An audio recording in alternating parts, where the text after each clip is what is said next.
Good evening, नमस्कार। आप सभी का ग्रेविटी पॉइंट ऑफिशियल चैनल में हार्दिक स्वागत एवं अभिनंदन है। मैं सुरेश दुबे आज आप लोगों के समक्ष इस प्लेटफॉर्म के माध्यम से UGC net JRF TGT PGT एवं असिस्टेंट प्रोफेसर 2024 को ध्यान में रख करके भारत के भूगोल की सीरीज हमने प्रारंभ किया है और उसी के संदर्भ में आज हम इसके 14वें एपिसोड को लेकर के उपस्थित हूँ, जिसके अंतर्गत आज जो चर्चा की जाएगी मुख्य रूप से दक्षिण का पर्वतीय क्षेत्र है, साथ में पश्चिमी एवं पूर्वी घाट का यहाँ पर व्यापक अध्ययन किया जाएगा। इससे पूर्व हम लोगों ने अगर देखा जाए भारत के भौतिक विभाजन के अंतर्गत सबसे पहले हम डिस्कशन कर रहे थे प्रायद्वीपीय भारत का, और प्रायद्वीपीय भारत के कई टॉपिक का डिस्कशन हमने ऑलरेडी यहाँ पर कर चुका है और उसी संदर्भ को यहाँ पर हम आगे बढ़ा रहे हैं। हम आशा करते हैं आप लोग स्वस्थ होंगे, मस्त होंगे और अपनी पढ़ाई में संलग्न होंगे। चैनल को यदि आपने अभी तक सब्सक्राइब नहीं किया तो चैनल को अवश्य सब्सक्राइब करें, लाइक करें एवं प्रमोट करें, जिससे प्रत्येक वीडियो का नोटिफिकेशन आप लोगों तक समय समय पर उपलब्ध हो सके। तो आइए हम अपने क्लास को प्रारंभ करते हैं। जहां तक डिस्कशन किए उसी के आगे डिस्कशन आज हम कंटिन्यू करते हैं। सबसे पहले हमने कहा कि भारत का जो भौतिक विभाजन है कुछ भूगोलवेत्ताओं के अनुसार 4 भाग में है और कुछ भूगोलवेत्ताओं के अनुसार 5 भाग में है, और इसी का पहला भाग है जिसमें हम प्रायद्वीपीय भारत का अध्ययन कर रहे हैं। प्रायद्वीपीय भारत के अंतर्गत भी हमने कई टॉपिक का डिस्कशन ऑलरेडी कंप्लीट किया है, जिसमें सबसे पहले हमने केंद्रीय उच्च भूमि का डिस्कशन किया है, उसके पश्चात सतपुड़ा के पहाड़ी का डिस्कशन किया है, फिर पूर्वी पठार और पूर्वोत्तर के पठार का डिस्कशन किया गया है, उसके पश्चात हमने दक्कन के पठार का डिस्कशन किया है।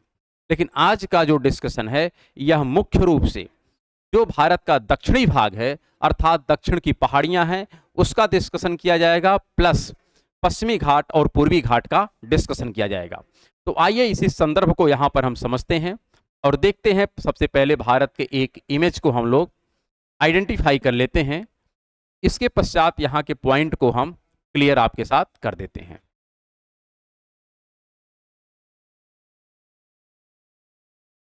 तो ये भारत का एक कह सकते हैं आउटलाइन मैप है और इसी मैप के संदर्भ में हम लोग आज डिस्कशन यहाँ पर करने वाले हैं।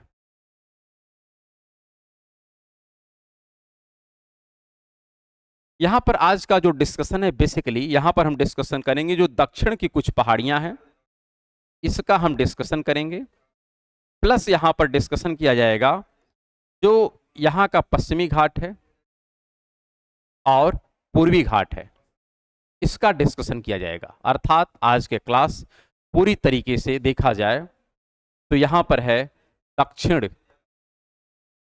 की पहाड़ियाँ हैं, प्लस यहाँ पर है पश्चिमी घाट प्लस पूर्वी घाट। पूरा क्लास आज इसी पर निर्भर है और इसी का हम कंप्लीट यहाँ पर डिस्कशन करेंगे। वैसे अगर देखा जाए दक्षिण की पहाड़ियों के अंतर्गत कौन कौन से ऐसे तथ्य हैं जो हमको जानना है, इनका अगर हम क्रम देखें तो क्रम बहुत एकदम स्पष्ट होना चाहिए। सबसे पहले यहाँ पर आपको जो पहाड़ी मिलेगी इसका नाम है नीलगिरी। क्या है?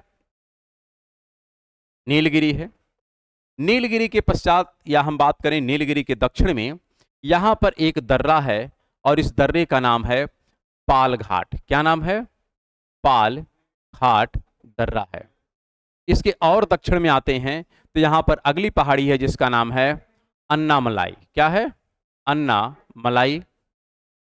और इसके नीचे और आते हैं तो यहाँ पर एक दर्रा पुनः मिलता है, इसका नाम है सिमकोट्टा गैप। क्या नाम है?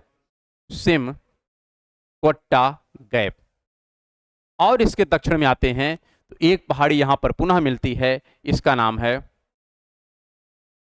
कार्डेमम, या इसी को हम कहते हैं इलायची। क्या कहते हैं? इलायची की पहाड़ी। तो यहाँ पर दक्षिण की पहाड़ी के अंतर्गत जो डिस्कशन किया जाएगा बेसिकली हम डिस्कशन इसमें करने वाले हैं नीलगिरी का, पाल घाट दर्रा का, अन्नामलाई का, सिमकोट्टा गैप का और कार्डेमम या इलायची की पहाड़ी का। लेकिन इसका क्रम आपको एकदम स्पष्ट होना चाहिए। यह आपका नॉर्थ से साउथ का क्रम है, अर्थात दक्षिण की पहाड़ियों में नीलगिरी, पाल घाट, फिर अन्नामलाई, उसके पश्चात आपका सिमकोट्टा गैप और उसके नीचे मिलेगा कार्डेमम। तो यहाँ पर इसका क्रम से हमको अध्ययन करना है, ये हमको स्पष्ट होना चाहिए, यहाँ पर कोई डाउट नहीं होना चाहिए। तो यहाँ पर कुछ संरचनाएं हैं, इसी संरचना का हम क्रम से यहाँ पर अध्ययन करने वाले हैं। और यहाँ से कौन कौन से ऐसे तथ्य हैं जो महत्वपूर्ण हैं, इसी को हम थोड़ा सा पीपीटी के माध्यम से भी आपके सामने शेयर कर देते हैं, जिससे आपको क्लैरिटी हो जाए। यहाँ पर लिखा गया है कि दक्षिण की पहाड़ियों के अंतर्गत किसका किसका अध्ययन किया जाएगा। यह इसलिए देते हैं क्योंकि हम लिखते हैं तो हो सकता है आप हमारी राइटिंग ना पढ़ पाएं, कुछ इशू आ सकता है पढ़ने में, कि लिखने में थोड़ा सा असुविधा हो जाएगी। तो यहाँ पर मैपिंग भी हो रही है, साथ में आपको पीपीटी फॉर्मेट में भी मटेरियल अवेलेबल हम करा रहे हैं कि दक्षिण की पहाड़ियों में हमको बेसिकली 3 पहाड़ियों का अध्ययन करना है।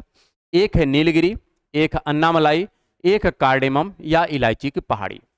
यहाँ पर अगर बात करें नीलगिरी की, तो नीलगिरी की जो पहाड़ी है इसकी सबसे ऊंची चोटी का क्या नाम है, क्वेश्चन अक्सर पूछा जाता है। इसका नाम है दोदा बेटा या नाकुर्टी। इसी प्रकार आप देखते हैं एक बाबा बूदन की पहाड़ी, और बाबा बूदन की पहाड़ी की सबसे ऊंची चोटी का नाम है कुद्रेमुख। क्या नाम था? कुद्रेमुख, जिसका डिस्कशन हम लोग प्रीवियस एपिसोड में कंटिन्यू किए थे। तो यहाँ पर नीलगिरी की सबसे ऊंची चोटी का नाम है दोदा बेटा या नाकुर्टी। इसी प्रकार जब हम अगली पहाड़ी पर चलते हैं तो अगली पहाड़ी मिलती है अन्नामलाई, और अन्नामलाई की सबसे ऊंची पर्वत चोटी का नाम है अनाईमुडी। क्लियर रखिएगा, इसका क्या नाम है? अनाईमुडी। अन्नामलाई की सबसे ऊंची पर्वत चोटी है, साथ में यह पूरे प्रायद्वीपीय भारत की सबसे ऊंची पर्वत चोटी है। यह आपको स्पष्ट होना चाहिए। हमने इससे पूर्व कई ऊंची चोटियों के बारे में डिस्कशन किया है, जैसे हमने कहा था कि गुरु शिखर है, अरावली की सबसे ऊंची चोटी है, धूपगढ़ है, सतपुड़ा की सबसे ऊंची चोटी है, पारसनाथ है, हजारीबाग या छोटा नागपुर की सबसे ऊंची चोटी है। उसी प्रकार हमने बताया कलसूबाई जो हरिश्चंद्र या दक्कन के ट्रैप की सबसे ऊंची चोटी है। फिर हमने बताया था कि कुद्रेमुख जो बाबा बूदन की पहाड़ी की सबसे ऊंची चोटी है। उसी प्रकार नीलगिरी की सबसे ऊंची पर्वत चोटी का नाम है दोदा बेटा। लेकिन इन सभी पर्वत चोटियों में अगर कोई सर्वाधिक ऊंची पर्वत चोटी है पूरे भारत में, तो उसका नाम है अनाईमुडी। यह पूरे प्रायद्वीपीय भारत की सबसे ऊंची पर्वत चोटी है, यह आपको क्लियर होना चाहिए। साथ में अगली जो पहाड़ी है इसका नाम है कार्डेमम, या इसी को हम कहते हैं इलायची की पहाड़ी। यहाँ पर एक नदी है जिसका उद्गम होता है, और इस नदी का नाम है ताम्रपर्णी नदी। वैसे ताम्रपर्णी नदी का डिस्कशन हम लोग आगे जब इंडियन रिवर सिस्टम देखेंगे तो वहाँ पर डिस्कशन किया जाएगा। ताम्रपर्णी जो नदी है यह प्रायद्वीपीय भारत की सबसे दक्षिणतम नदी है। सबसे दक्षिणतम नदी के बारे में अगर आपसे पूछा जाए तो उसका नाम है ताम्रपर्णी नदी, और इसका उद्गम प्लेस क्या है, तो कार्डेमम या इलायची की पहाड़ी है। लेकिन यहीं पर हमने आपसे यह भी डिस्कशन किया था मैप में, यहाँ पर ध्यान से देखिएगा, नीलगिरी और अन्नामलाई के मध्य में एक गैप है। इस गैप का नाम है पालघाट दर्रा। क्या नाम है? पालघाट दर्रा। यह जो पालघाट दर्रा है, दर्रा करेगा क्या, तो 2 पहाड़ियों को यहां पर क्या करता है, सेपरेट करता है, लेकिन 2 यहां पर पॉइंट को ऐड करता है। तो अलग किसको करता है पालघाट, तो अलग करेगा नीलगिरी को किससे? अन्नामलाई से। क्लियर याद रखिएगा, यह जो पालघाट दर्रा है यह अलग करता है किसको किसको? नीलगिरी को अन्नामलाई से अलग करता है, लेकिन जोड़ता किसको किसको है, तो एक प्लेस है कोच्चि केरल में है, और एक प्लेस है कोयम्बटूर तमिलनाडु में है। इन दोनों को जोड़ने का काम करता है। आपसे प्रश्न पूछा जाता है कि जो पालघाट दर्रा है यह किसको किसको अलग करता है, तो 2 पहाड़ी को अलग करता है, एक का नाम है नीलगिरी और एक का नाम है अन्नामलाई। लेकिन जोड़ता किसको किसको है, तो कोच्चि को जोड़ता है किससे? कोयम्बटूर से। कोच्चि है केरल का एक प्रोमिनेंट सिटी है, और कोयम्बटूर एक प्रोमिनेंट सिटी है तमिलनाडु का। इसको ऐड करता है। इसी प्रकार अगर हम बात करें कि जो सिमकोट्टा गैप है, यह सिमकोट्टा गैप का एक अल्टरनेट नाम भी अवेलेबल है, जिसको कहते हैं सोनघाट। क्या कहते हैं? सोनघाट। सोनघाट किसको किसको सेपरेट करता है, तो सोनघाट बेसिकली अन्नामलाई और कार्डेमम के मध्य में है, क्योंकि यहां पर मैप में आप देख लीजिएगा जो सिमकोट्टा गैप है यह कार्डेमम और अन्नामलाई के मध्य में है। आपको डायरेक्शन और इमेज एकदम क्लियर होना चाहिए। और ये जितने पार्ट हैं सब तमिलनाडु के सेक्शन में ही अवेलेबल है। कहाँ है? तमिलनाडु के सेक्शन में ही अवेलेबल हैं, कहीं और नहीं है।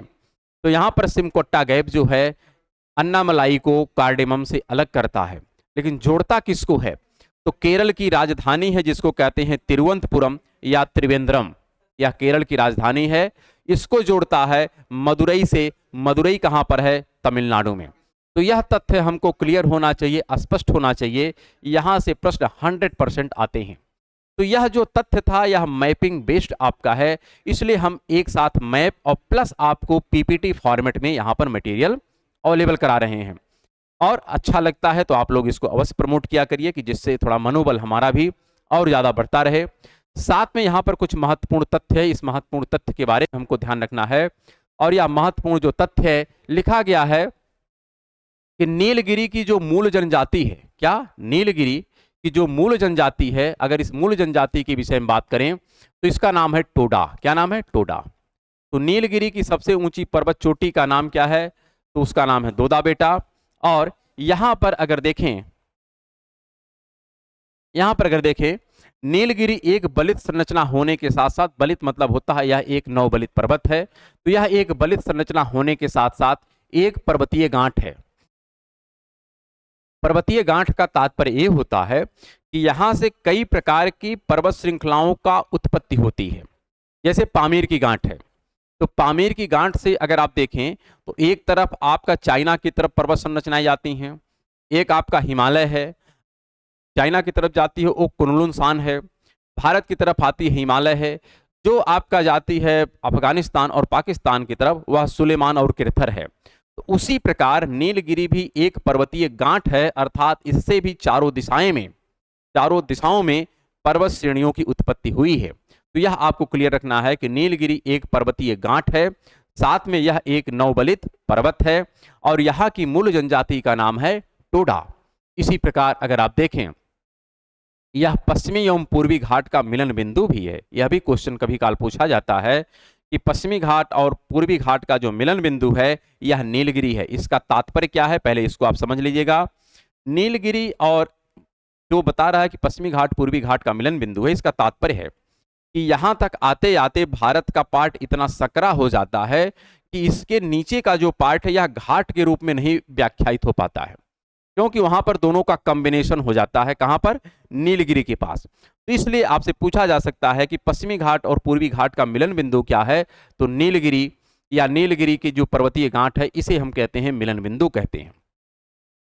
इसी प्रकार आपसे प्रश्न पूछा जा सकता है कि नागरकोयल की पहाड़ी जो है केरल एवं तमिलनाडु की सीमा पर स्थित है। यह भी एक छोटा सा तथ्य, इसे भी आप याद कर लीजिएगा। साथ में एक कोल्लई मलाई की पहाड़ी है, यह कहां पर है? यह तमिलनाडु में है। इसी प्रकार आपके दो घाट और हैं, चूंकि दो घाट का डिस्कशन हमने कर लिया। दो घाट में आपका पहला घाट था जिसका नाम था पाल घाट, दूसरे का नाम है सिमकोट्टा गैप। लेकिन इसी प्रकार दो घाट और है प्रायद्वीपीय भारत में जिसका डिस्कशन आवश्यक था, और ये दोनों घाट हैं, एक का नाम है थाल घाट और एक का नाम है भोर घाट। अगर इसको हम पुनः मैपिंग पे आकर के देखें तो मैपिंग के आधार पर इसको समझना थोड़ा बेहतर हो जाएगा। यहां पर है क्या कि यहां पर एक प्लेस है जिसका नाम है मुंबई। क्या नाम है? ये है मुंबई है, और इस मुंबई के संदर्भ में हमको देखना है। मुंबई से अगर आप जाते हैं नागपुर या नासिक, यहां पर ध्यान रखिएगा, ए है नागपुर या ए है नासिक, और कहां से जा रहे हैं? मुंबई से। तो मुंबई से जब नागपुर या नासिक की तरफ जाते हैं तो यहां पर एक आपको दर्रा मिलता है, एक पास अवेलेबल होता है। इसी प्रकार जब आप मुंबई से जाते हैं पुणे की तरफ, किधर जाते हैं? पुणे की तरफ, तो यहां पर भी एक आपको दर्रा अवेलेबल होता है, और इस दर्रे का नाम है, ऊपर वाले का नाम रहेगा थाल घाट। क्या नाम है? ये है थाल घाट, और इसका नाम है भोर घाट। क्या नाम है? भोर घाट।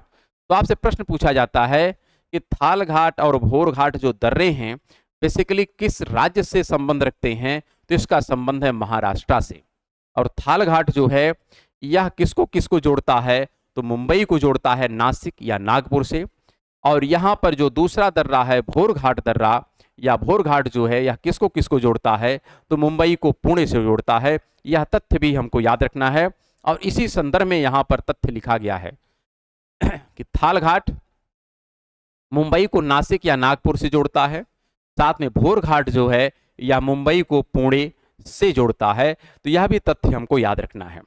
इसी प्रकार अगर हम अगले तथ्य की तरफ चलें तो यहां पर हमको मिलते हैं अब दो घाट हैं, एक का नाम है पश्चिमी घाट और एक का नाम है पूर्वी घाट। तो इन दोनों घाटों के बारे में हमको डिस्कशन करना है।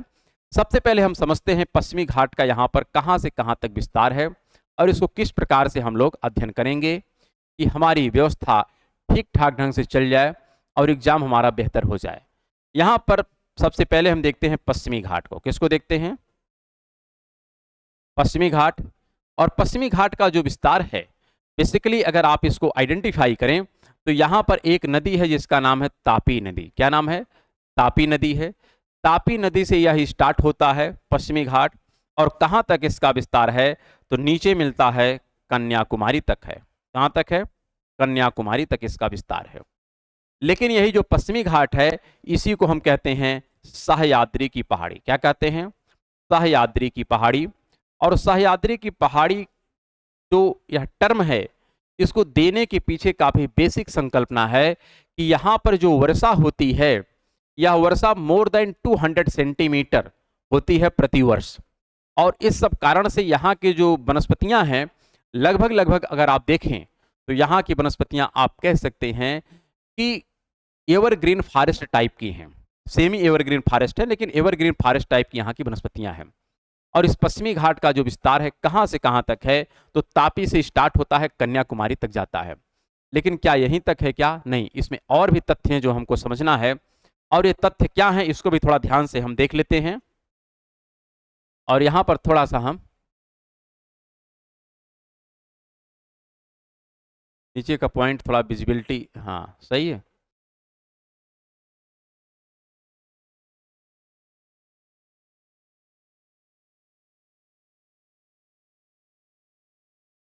तो यहां पर नीचे का पॉइंट आपका हट रहा था तो इसलिए हमने कहा इसको थोड़ा सेट कर दिया जाए। तो ये है कन्याकुमारी। कन्याकुमारी से तापी नदी का जो सेक्शन है इसी को कहते हैं हम लोग पश्चिमी घाट। पश्चिमी घाट को हम लोग 3 भागों में बांट करके अध्ययन करते हैं। इसके कितने पार्ट होते हैं? 3 भाग होते हैं। पहला जो भाग होता है तापी नदी से स्टार्ट होता है और पणजी गोवा तक जाता है। कहां तक जाता है? यहां पर है पणजी। पणजी कहां पर है? एक गोवा का पार्ट है। तो पणजी तक का जो सेक्शन है तापी नदी से स्टार्ट होता है इसको हम कहते हैं कोंकण तट। क्या कहते हैं? इसको कहते हैं कोंकण तट। इसी प्रकार पणजी से अगर हम स्टार्ट करें और जाएं यहां पर मंगलूर में, कहां तक? मंगलूर। मंगलूर कहां पर है? ये है कर्नाटक में। तो पणजी से अगर आप मंगलूर तक जाते हैं, कहां तक जाते हैं? मंगलूर तक, तो इसका नाम है कन्नड़ तट। क्या नाम है? कन्नड़ तट। आपसे पूछा जा सकता है। और इसके बाद अगर आप जाते हैं मंगलूर से कन्याकुमारी तक तो इसको कहते हैं मालावार तट। तो यहां पर 3 सेक्शन हो गया। एक सेक्शन जो कोंकण है इसको कहते हैं हम लोग उत्तरी सह्याद्री। क्या कहते हैं? उत्तरी सह्याद्री। जो भाग पणजी और मंगलूर के बीच में है इसको हम कहते हैं मध्य सह्याद्री। और जो भाग मंगलूर से लेकर के कन्याकुमारी तक है जिसको हम कहते हैं मालाबार कोस्ट, इसी को हम कहते हैं दक्षिणी सह्याद्री। ये क्या है? ये है दक्षिणी सह्याद्री। तो हम आशा करते हैं कि आपको ये बात समझ में आ रही होगी कि जो पश्चिमी घाट है जिसको हम सह्याद्री की पहाड़ी करते हैं इसका 3 पार्ट है। एक है उत्तरी सह्याद्री, एक है मध्य सह्याद्री, एक है दक्षिणी सह्याद्री। उत्तरी सह्याद्री को ही हम कहते हैं कोंकण तट, मध्य सह्याद्री को कहते हैं कन्नड़ तट और दक्षिणी सह्याद्री को हम लोग कहते हैं क्या? मालाबार तट। तो यह विस्तार हमको समझ में बातें आनी चाहिए और इसी को यहां पर हम पीपीटी फॉर्मेट में भी आपके सामने प्रस्तुत कर रहे हैं। इसको भी आप लोग ध्यान से देख लें। यहां पर लिखा गया है बहुत स्पष्ट शब्दों में कि जो वेस्टर्न घाट है, जो पश्चिमी घाट है, पश्चिमी घाट को ही हम कहते हैं सह्याद्री और इसके 3 पार्ट हैं। एक है उत्तरी सह्याद्री, एक है मध्य सह्याद्री, एक है दक्षिणी सह्याद्री। इमेज क्लियर हो गया मैप में। अब केवल यहां पर लिखित रूप में आपके सामने मटेरियल है। उत्तरी सह्याद्री को हम कहते हैं कोंकण तट, मध्य सह्याद्री को कहते हैं हम लोग कन्नड़ तट और दक्षिणी सह्याद्री को कहते हैं मालाबार तट। विस्तार कहां से कहां तक है? कोंकण तट का विस्तार तापी नदी से स्टार्ट होता है और पणजी गोवा तक जाता है। कहां तक जाता है? पणजी गोवा तक जाता है। इसी प्रकार अगर मध्य सह्याद्री की बात करें तो यह पणजी गोवा से स्टार्ट होता है, मंगलूर नीलगिरी तक जाता है। अर्थात यह जो सेक्शन है यह कर्नाटक प्लस तमिलनाडु का यहाँ पर सम्मिश्रण है, इस प्रकार से आपको समझना है।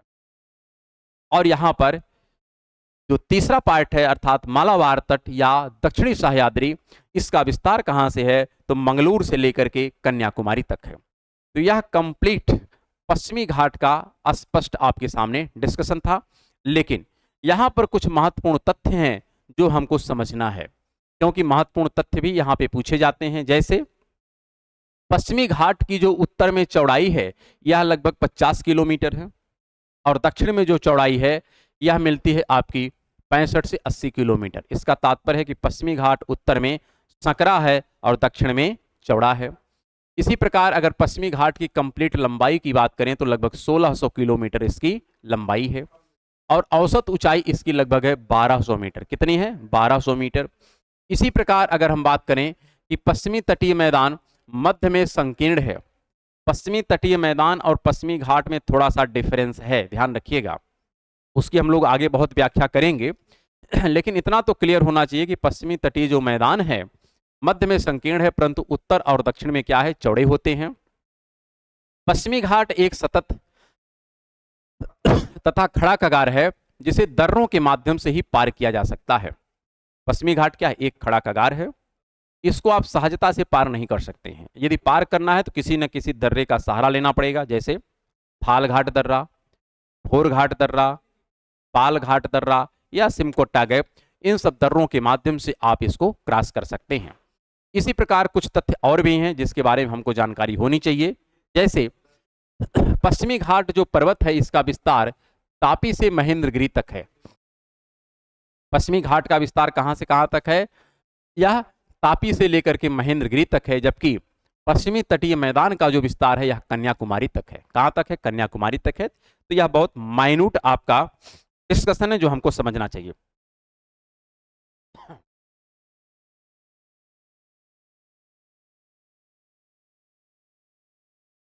ठीक है,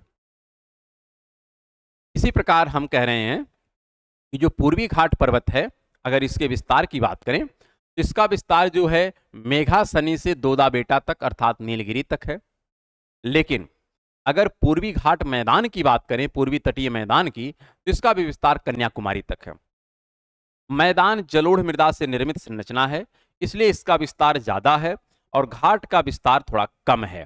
दोनों केस में आप समझिएगा, पश्चिमी घाट का विस्तार केवल महेंद्रगिरी तक है, जबकि पश्चिमी तटीय मैदान का विस्तार कन्याकुमारी तक है। तो अंतर क्लियर रखिएगा कि घाट की तुलना में जो मैदान है थोड़ा वो विस्तृत है। क्लियर है ना बात? फिर यहां पर बात करें कि सह्याद्री पहाड़ी का जो विस्तार है पश्चिमी घाट के साथ साथ तापी भ्रंश के सहारे या ग्वालियर की पहाड़ी, ध्यान रखिएगा, ग्वालियर की पहाड़ी तक विस्तृत है। यहाँ पर ग्वालियर की पहाड़ी कहें या हम कह सकते हैं जो ग्वालीगढ़ की पहाड़ी है, जिसपे हम बात करते हैं बेतुल का पठार है, तो बेतुल के पठार तक इसका विस्तार है, अर्थात तापी नदी के दक्षिणी किनारे के सहारे यह आगे बढ़ता है, जिसका हम लोग डिस्कशन इससे पूर्व के क्लास में कर चुके हैं जब सतपुड़ा का डिस्कशन कर रहे थे। इस सतपुड़ा के दक्षिण में है तापी नदी, और तापी नदी का भी दो किनारा होगा, एक उत्तरी और एक दक्षिणी। तो स्वाभाविक सी बात है, जब आप पश्चिमी घाट की बात कर रहे हैं तो तापी नदी का दक्षिणी किनारा ही मिलेगा, तापी नदी का उत्तरी किनारा का यहाँ पर डिस्कशन नहीं हो सकता है, क्योंकि ये लॉजिकल बातें हैं। तो इसलिए लिखा है कि तापी नदी के दक्षिणी किनारे के सहारे यह आगे बढ़ता है तापी भ्रंश में, और कहाँ तक जाता है? बेतुल का पठार जो ग्वालीगढ़ है वहां तक इसका विस्तार पाया जाता है। तो यह चर्चाएं जो थी यह पश्चिमी घाट के संदर्भ में थी। इसी प्रकार थोड़ी बहुत चर्चाएं हम बात करते हैं पूर्वी घाट के संदर्भ में, जहां से प्रश्न पूछा जाता है। और एक बात, अगर आपसे प्रश्न पूछा जाए कि पश्चिमी घाट की सबसे ऊंची पर्वत चोटी का क्या नाम है, तो उसका नाम है कलसूबाई। ध्यान रखिएगा, पश्चिमी घाट की सबसे ऊंची पर्वत चोटी का नाम है कलसूबाई। ये रखिएगा, क्या नाम है? कलसूबाई। जबकि पूरे प्रायद्वीपीय भारत की सबसे ऊंची पर्वत चोटी का नाम है अनाईमुडी, जो अन्नामलाई का पार्ट है। लेकिन पश्चिमी घाट की सबसे ऊंची पर्वत चोटी का नाम है कलसूबाई। इसी प्रकार जो अगला हमारा तथ्य है इसको भी हम ध्यान से समझेंगे। और यहाँ पर अब डिस्कशन करते हैं पूर्वी घाट का। किसका डिस्कशन करते हैं? पूर्वी घाट का। तो पुनः हम एक भारत के इमेज को यहाँ पर आपके सामने आउटलाइन टाइप से यहाँ पर हम ड्रॉ कर देते हैं। और यहाँ पर हम डिस्कस कर लेते हैं पूर्वी घाट का। अगर हम बात करें पूर्वी घाट का, तो पूर्वी घाट का जो विस्तार है बेसिकली यह कहाँ से कहाँ तक है, यह आपसे पूछा जा सकता है। तो यहाँ पर एक नदी है जिसका नाम है महानदी। क्या नाम है? महानदी। महानदी से स्टार्ट होता है और कहाँ तक जाता है? तो यहाँ पर है कन्याकुमारी। क्या है? कन्याकुमारी। तो महानदी से इसका विस्तार प्रारंभ होता है और कहाँ तक जाता है? कन्याकुमारी तक इसका विस्तार पाया जाता है। यह हमको स्पष्ट होना चाहिए। और इसको हम 3 भागों में बांटते हैं। जैसे हम पश्चिमी घाट को 3 भाग में बांट करके पढ़ते थे, उसी प्रकार हम पूर्वी घाट को भी 3 भागों में बांट करके अध्ययन करेंगे। इसके 3 भाग कौन कौन से हैं, यह एकदम क्लियर होना चाहिए। पहला भाग है कन्याकुमारी से स्टार्ट होता है और जाता है कृष्णा नदी तक। कहाँ तक जाता है? ये है कृष्णा नदी तक। यहाँ तक के पार्ट को हम कहते हैं कोरोमंडल। क्या कहते हैं? ये पार्ट है कोरोमंडल। उसी प्रकार अगर कृष्णा नदी से हम बात करें, यहाँ पर है गोदावरी तक। कहाँ तक? गोदावरी तक। इस कोस्ट को हम नाम देते हैं गोलकुंडा। क्या कहते हैं? गोलकुंडा का कोस्ट है। फिर हम गोदावरी से अगर महानदी के मध्य की बात करें तो इस कोस्ट का नाम है उत्तरी सरकर। ध्यान रखिएगा, क्या नाम है? उत्तरी सरकर, या इसी को कहते हैं हम लोग उत्कल। क्या कहते हैं? उत्कल। यह आपको शब्द मिल जाता है तब जब आप अपना जनगण मन पढ़ते हैं, अर्थात राष्ट्रगान का कहते हैं, गान करते हैं, तो वहां पर आपको मिलता है, अर्थात उत्कल तट भी मिलता है। तो उत्कल तट को ही हम कहते हैं उत्तरी सरकर कहते हैं। तो यह आपके पूर्वी घाट का विस्तार है। कहाँ से है? कन्याकुमारी से स्टार्ट होता है, महानदी तक जाता है। लेकिन कन्याकुमारी से लेकर के कृष्णा नदी तक के मध्य के क्षेत्र को कहते हैं हम कोरोमंडल कोस्ट कहते हैं, और कृष्णा से गोदावरी के मध्य के क्षेत्र को कहते हैं गोलकुंडा कोस्ट कहते हैं, और गोदावरी से लेकर के महानदी तक के क्षेत्र को कहते हैं हम लोग उत्तरी सरकर या उत्कल तट कहते हैं। इसी के संदर्भ में हमको समझना है। साथ में यह जो कोरोमंडल क्षेत्र है, कोरोमंडल क्षेत्र का भी विस्तार 2 राज्यों में है। इसका कुछ भाग है जो तमिलनाडु में है और कुछ भाग है जो आंध्र प्रदेश में है। तो इसलिए कोरोमंडल कोस्ट में आंध्र प्रदेश और तमिलनाडु दोनों का सेक्शन है। और यहाँ पर कुछ पर्वत संरचनाएं क्रम से अगर देखें दक्षिण से उत्तर की तरफ है, जिसका नाम हमको याद करना होगा। हम नाम लिख देते हैं, बाकी चर्चाएं हम अभी एपिसोड में करते हैं। यहाँ पर अगर हम नीचे से चलें उत्तर की तरफ तो 3 पार्ट आपको तमिलनाडु में मिलेगा। कितने पार्ट मिलेंगे तमिलनाडु में? 3 पार्ट मिलेंगे। कौन कौन से हैं? क्रम से ध्यान रखिएगा। एक है पालनी, फिर है स्यवराय, फिर है जवादी। इसका तात्पर्य है जो पालनी है, पालनी समानांतर है आपके नीलगिरी के, अर्थात नीलगिरी जितना साउथ में है उतने साउथ में ही आपकी पालनी है। अर्थात पालनी सबसे साउथ में है पूर्वी घाट का, उसके उत्तर में आपका स्यवराय है, फिर जवादी है। यह दक्षिण से उत्तर का क्रम हम लिख रहे हैं। इसके पश्चात आप आते हैं कहाँ पर? आंध्र प्रदेश में आते हैं, और आंध्र प्रदेश में भी यहाँ पर 3 पार्ट मिलता है। एक का नाम है पालकोंडा, और एक का नाम है वलिकोंडा, और एक का नाम है नल्ला मलाई। तो यहाँ पर 3 पार्ट भी आपको कहाँ मिलते हैं? तो यह मिलते हैं आंध्र प्रदेश में। अर्थात जो कोरोमंडल का तट है, जो पूर्वी घाट का सबसे दक्षिणी विस्तार है, इसका विस्तार कन्याकुमारी से कृष्णा नदी तक का है। इसका विस्तार 2 राज्यों में है। जो तमिलनाडु में विस्तार है, इसमें अगर दक्षिण से हम उत्तर की तरफ चलें तो पालनी, स्यवराय, जवादी मिलता है। फिर आंध्र प्रदेश में आते हैं तो आंध्र प्रदेश में पालकोंडा, बोलिकोंडा और नल्ला मलाई है। अन्ना मलाई नहीं, अन्ना मलाई एक अलग संरचना है और नल्ला मलाई एक अलग संरचना है। दोनों के अंतर को एकदम क्लियर कट याद रखिएगा। तो यह बातें आपको क्लियर हो गई होंगी, और इसी को अब थोड़ा हम पीपीटी फॉर्मेट में आपके सामने प्रस्तुत कर देते हैं। इसको भी आप देख लीजिएगा। यहाँ पर लिखा गया है कि जो पूर्वी घाट है, जिसको ईस्टर्न घाट कहते हैं, इसका एक पार्ट है कोरोमंडल, एक पार्ट है गोलकुंडा, एक पार्ट है उत्कल या उत्तरी सरकर। यहाँ पर अगर बात करें कोरोमंडल, तो कोरोमंडल का विस्तार कन्याकुमारी से है कृष्णा नदी तक। कहाँ तक है? कृष्णा नदी तक है। लेकिन इसका विस्तार 2 राज्यों में है, और दक्षिण में अगर देखें तो तमिलनाडु है, उसके उत्तर में आंध्र प्रदेश है।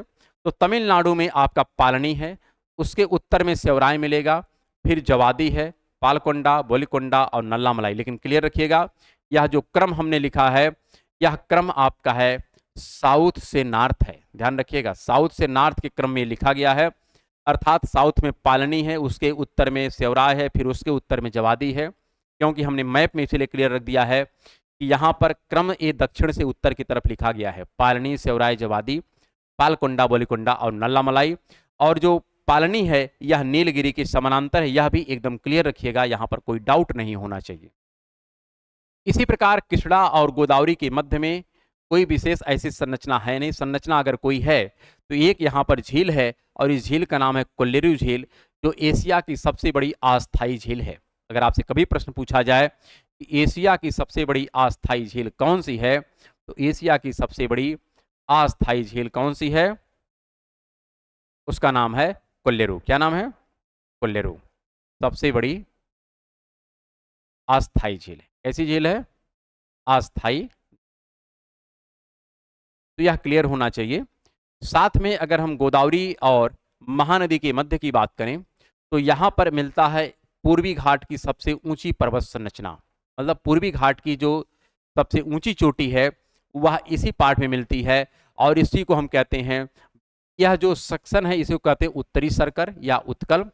यहाँ पर एक उच्च भूमि है जिसका नाम है विशाखापत्तनम उच्च भूमि, और विशाखापत्तनम उच्च भूमि में एक ऊंची संरचना जिसका नाम है औरैयाकोंडा। औरैयाकोंडा एक रीजन है, यहाँ की जो सबसे ऊंची पर्वत चोटी उसका नाम है जिंदगाड़ा है। आपसे पूछा जा सकता है कि पूर्वी घाट की सबसे ऊंची पर्वत चोटी का क्या नाम है? जिंदगाड़ा है। जैसे पश्चिमी घाट की सबसे ऊंची पर्वत चोटी का नाम क्या था? कलसूबाई। प्रायद्वीपीय भारत की सबसे ऊंची पर्वत चोटी का नाम अनाईमुडी। उसी प्रकार पूर्वी घाट की सबसे ऊंची पर्वत चोटी का नाम है जिंदगाड़ा। कहाँ पर है? अराकू जिला है, आंध्र प्रदेश में है, और उस पर्टिकुलर एरिया का नाम है औरैयाकोंडा। लेकिन जिस पठार पर है उस पठार का नाम है विशाखापत्तनम की उच्च भूमि। तो यहाँ पर कुछ भी क्वेश्चन के रूप में दे सकता है और आपको आंसर देना है। अगर जिंदगाड़ा अवेलेबल नहीं है तो आपको औरैयाकोंडा आंसर देना है। अगर औरैयाकोंडा भी आंसर में नहीं है तो आपको विशाखापत्तनम उच्च भूमि आंसर के रूप में देना है। तीनों एक ही सेक्शन में है, लेकिन स्पेशल चोटी का नाम है जिंदगाड़ा। लेकिन किसका पार्ट है? औरैयाकोंडा का पार्ट है। औरैयाकोंडा किसका पार्ट है? तो विशाखापत्तनम की उच्च भूमि का पार्ट है। इसलिए एक के एब्सेंट में दूसरा और दूसरे के एब्सेंट में यह आंसर आपका करेक्ट हो जाएगा। तो इतनी संरचनाएं थी जो हमको डिस्कस करना था। हाँ, यहाँ पर कुछ महत्वपूर्ण तथ्य भी हैं जो हमको समझ लेना चाहिए, क्योंकि यहाँ से भी प्रश्न आते हैं। जैसे यहाँ पर है कि पूर्वी घाट की जो चौड़ाई है उत्तर में 190 किलोमीटर है तथा दक्षिण में 75 किलोमीटर है। यह एकदम क्लियर होना चाहिए। साथ में पूर्वी घाट की लंबाई लगभग 1450 किलोमीटर है, जबकि पश्चिमी घाट की चौड़ाई की लंबाई कितनी मिली थी? 1600 किलोमीटर मिली थी।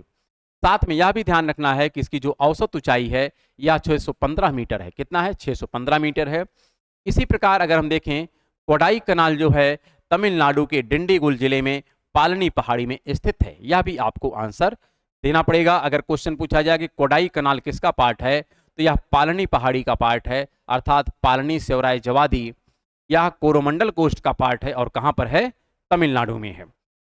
तो इतनी संरचनाएं थी जो आज के क्लास में हम लोग डिस्कस किए हैं। अब इसके पश्चात हम जो डिस्कशन करेंगे भारत के भौतिक विभाजन का जो दूसरा विभाजन है, जिसमें हम हिमालय का डिस्कशन प्रारंभ करेंगे। तो अब हमारा जो नेक्स्ट क्लास होगा उसमें कंप्लीट चर्चा हम लोग हिमालय की करेंगे। तब तक के लिए नमस्कार, धन्यवाद।